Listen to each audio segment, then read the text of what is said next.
She died at 73, alone, in a small apartment in Ohio.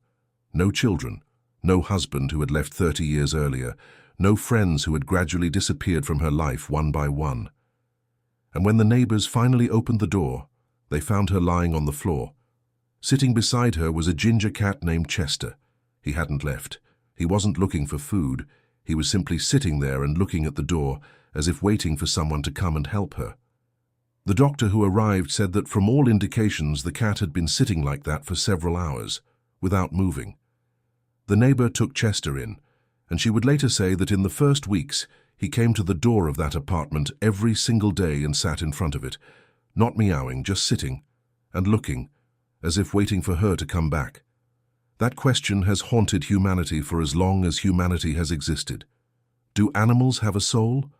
And if they die, where do they go? Will you see your pet again? Today, Edgar Cayce's answer. And what people who have been there describe. Stay with me. Because what you're about to hear will change how you think about your pet right now, and about whether you will see them again. Most of the world's religions give the same answer to the question of whether animals have souls. No, only humans have souls. Animals are bodies governed by instinct. That is what most of us were told as children. And that is exactly what Edgar Cayce disagreed with, categorically. A man who conducted more than 14,000 trance sessions spoke about this directly. Animals have souls, but not the same kind as humans, and the difference between them is not a difference in value. It is a difference in stage of development. Cayce distinguished between what he called a group soul and an individual soul. Most wild animals exist within a group soul. Picture a river. Every drop of water is part of the river, moving with it, carrying the same water within it. When an individual wild animal dies, the consciousness that was in that body returns to the shared stream, to the group soul of the species. It doesn't disappear, it returns. But here is where the most important part begins, the part Cayce spoke about with particular warmth. Domestic animals are a different story, completely different. Cayce said that an animal living alongside a human for years, observing human emotions, participating in human life, loving and feeling loved in return, gradually moves beyond the group soul. It begins to form what he called an individualized consciousness, your dog that knows your footsteps on the stairs before you even reach the door, your cat that comes precisely when you are feeling low. This, according to Cayce, is not simply instinct and not simply learned behavior. It is the sign of a forming individual soul, one that accumulates experience, that remembers, that loves, not biologically but genuinely, and that after the death of this physical body does not dissolve back into the shared stream, but is preserved, continues to exist as a separate consciousness. And now, the main question, the one you may be afraid to ask out loud: will I see my pet again? Cayce answered this question directly, without hedging, without perhaps and probably. He said, yes. If between you and your animal there was genuine love, you will meet again. Not because religion decrees it, but because love is a literal energetic bond that does not break with the death of a physical body. He said that the connection formed through years of life together, through thousands of small moments, through the pain of separation and the joy of reunion, is a real energetic structure, one that exists independently of the bodies that created it, and that draws two consciousnesses toward each other again and again, regardless of what forms they exist in. This is not consolation for the grieving. This is mechanics, as real as gravity, simply not yet measured by the instruments we currently have. But there is more. Because what people who have experienced clinical death describe confirms every word of Cayce with such specificity that it cannot be dismissed as wishful thinking. Among thousands of near-death experience accounts, there is one category that appears again and again, but almost never receives mainstream attention: meetings with deceased animals. Not with people, with animals, with specific pets, recognizable, with the same distinctive traits. A woman from Texas described how during clinical death following a car accident, The first thing she saw was her golden retriever, Max, who had died 3 years earlier. She described him exactly as he had been, with the same tilt of his head when he greeted her, the same way he would press his nose into her hand. Not an abstract image of a dog, specific Max, whom she recognized instantly, and who recognized her. A man from Florida described his cat that he had lost in childhood, at age 7, and whom he saw during his NDE 50 years later. The same coloring, the same eyes, and something he couldn't explain, the feeling that the cat remembered him, had been waiting, was glad, not like an animal responding to a familiar scent, but like a being that remembers and that loves. NDE researcher Dr. Jeffrey Long, founder of the Near-Death Experience Research Foundation, records this category of meetings as among the most emotionally significant for people who have experienced clinical death. People return from this experience with absolute certainty, not hope. Certainty that their animals are there, that they are waiting, that they remember, that the meeting will happen. And here is the story that explains why these meetings happen exactly the way they do. A documented case that animal behavior researchers were unable to explain within any known mechanism.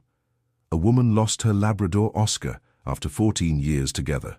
8 months later, at a shelter in another state where she had moved, among 20 dogs, one immediately ran to her. A young Labrador, completely different coloring, different age. But she stopped, because the dog did something no one had ever done except Oscar. It placed its head precisely on her left knee and went still. Exactly like that. Exactly there. It was a movement Oscar had learned because her knee had once been painful, and he had somehow known this. The woman took the dog, and says that having lived with it for 2 years, she is certain it is the same character, the same reactions, the same understanding of her mood without words. Cayce would have said, "This is not coincidence. This is a reunion, the same soul, a different body, the same love that found its way back. Now, the karma of animals." And this is the part Cayce explained with particular care, because most people hear the word karma and think of punishment. Cayce never treated karma as punishment. He treated it as accumulated experience that consciousness carries with it. And he said that animals, especially domestic ones with an individualized soul, carry within them a karmic imprint of their relationships with humans. A dog that was treated cruelly arrives in the next life with a karmic memory of fear. Not simply a behavioral pattern, but real memory at the level of consciousness. And a dog that was loved arrives with a reserve of trust that is also a karmic accumulation. This is exactly why, Cayce said, the dog that came into your life and the cat that chose you specifically at the shelter are not coincidences of biological behavior. They are the meeting of consciousnesses that have a history together. And now what makes this entire picture particularly important? If Cayce is right, if the animals beside us are consciousnesses in the process of spiritual growth, then how we treat them changes something far greater than their physical well-being. Cayce said, and this is one of his most rarely quoted ideas, that how a person treats beings weaker and more dependent than themselves is one of the most precise indicators of their spiritual development. Not what they say about themselves, but how they behave toward those who cannot respond, who cannot leave.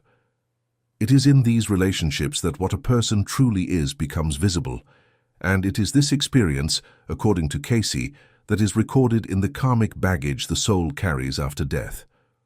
Cruelty to animals leaves a mark not only in physical reality, it leaves a mark in the consciousness of the one who committed it, just as love for them leaves its own. When will the meeting happen? Another question people asked Cayce again and again. Immediately after death? After some time? Cayce said it depends on the depth of the connection. That for souls between whom there was deep love, the meeting happens early, among the first things. This is exactly why so many people who have experienced clinical death describe their pets as the first ones they see. Not the last, the first, as if they had been waiting right at the border, ready to meet, ready to guide them forward. This is how, said Cayce, love that does not die with the body works. It stands and waits, from the other side. for as long as it takes. Cayce said at the very end of his discussion of animals, something that takes your breath away if you truly hear it. He said that in the highest spheres, in those states of existence closest to the source, the distinction between species disappears, that there are no separate human souls and animal souls.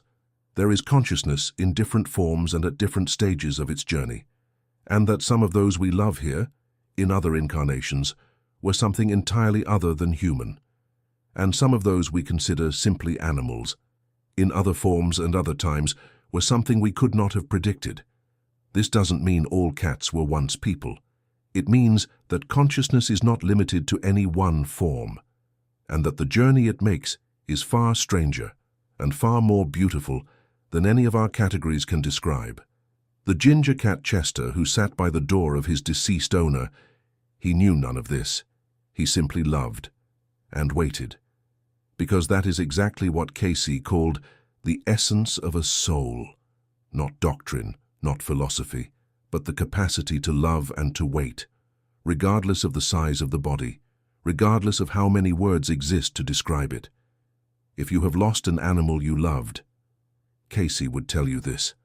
The connection that existed between you, it did not disappear, it could not have disappeared, because it was real. And what is real does not disappear, it changes form. And that being that slept at your feet, that knew your voice, that came when you were struggling, it is there, not in an abstract sense, literally, waiting, with the same love, with the same recognition, with the same movement towards you that you remember. Write in the comments, did you have an animal that seemed to understand you better than people did? That felt your mood before you were even aware of it yourself? That was there in a moment when no one else was? And if you lost them, do you believe you will see them again? Because perhaps, according to Cayce, this is not a matter of belief. It is a matter of whether the love between you was real enough. And if it was real, the answer already exists. And it is yes.